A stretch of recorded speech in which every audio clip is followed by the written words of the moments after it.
तो हुड्डा साहब के राज में आई। अगर झज्जर को पानी की आपूर्ति पूरी करनी पड़ी, नहर में जो भी पाइप बिछा कर शहर में लाने पड़े तो हुड्डा साहब के राज में आए। अगर मैं ये कहूं कि रोजगार जो कि दिया गया हुड्डा साहब की मेहरबानी से, उनके राज के अंदर हर गांव के अंदर बच्चे लगे, हर महकमे में बच्चे लगे। और मैं आपको ये बताना चाहूंगा, हमारे देश के जो जवान काफी दिनों से रिटायर्ड साथी, आपको पता है जंतर मंतर पे बैठे हैं, उनकी कोई सुनने वाला नहीं है। और जंतर मंतर की जब याद आती है तो हमारा शरीर कांपने लग जाता है। वो दिन हमें याद आते हैं जब देश की पहलवान बेटियां जंतर मंतर के ऊपर अपना रोष प्रकट कर रही थी। तो जब हम वो साथी वहां गए और भी साथी वहां पहुंच जाते थे जी।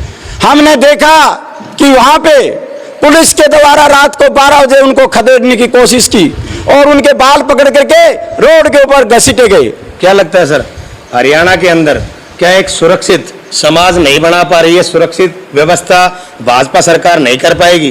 क्या हुड्डा जी की व्यवस्था थी वो भाजपा से कहीं ज्यादा बेटर थी? मैं ये कहना चाहूंगा कि कांग्रेस की सरकार जी, जिसमें मुख्यमंत्री हुड्डा साहब थे जी और प्रधानमंत्री मनमोहन सिंह जी थे, दोनों ने साथ मिलकर के संयुक्त काम किया ऊपर से नीचे तक, और देश को मैं तो ये कहूंगा उस शिखर के ऊपर लाके शुरू कर दिया जो पहले था उससे भी बेहतर। लेकिन इस सरकार ने तो कुछ किया ही नहीं। आप देखिए पिलर लगे हुए हैं, आपको भी पता है भादगढ़ से 1 इंच कोई पिलर नहीं सरकाया गया। इसके साथ साथ मैं एक बात और भी कहना चाहूंगा। देखिए आज कुछ दिन पहले आपको भी पता है जो किसान लगातार संघर्ष कर रहे थे, हमें समा विभाजन की रिपोर्ट जो लागू करनी थी सरकार ने नहीं की। वो कह रहे थे हमें भाव दीजिए, लेकिन 760 के करीब किसानों को शहादत देनी पड़ी। ये मैं तो ये कहूंगा देश के लिए एक बहुत बड़ी मुसीबत की घड़ी थी।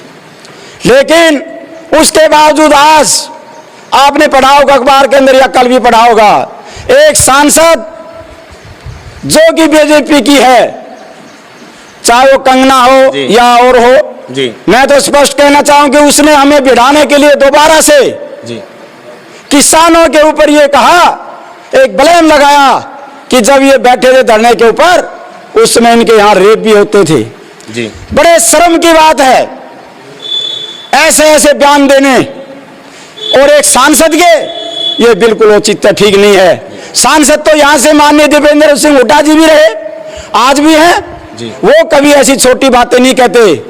और आज जो बीजेपी ने घमंड में आके ये बात कहती है, हम सब मिलकर के आने वाले समय के अंदर कांग्रेस की सरकार बनाएंगे हरियाणा के अंदर, और उसके माननीय चौधरी भूपेंद्र सिंह हुड्डा जी सर्वे सर्वा होंगे।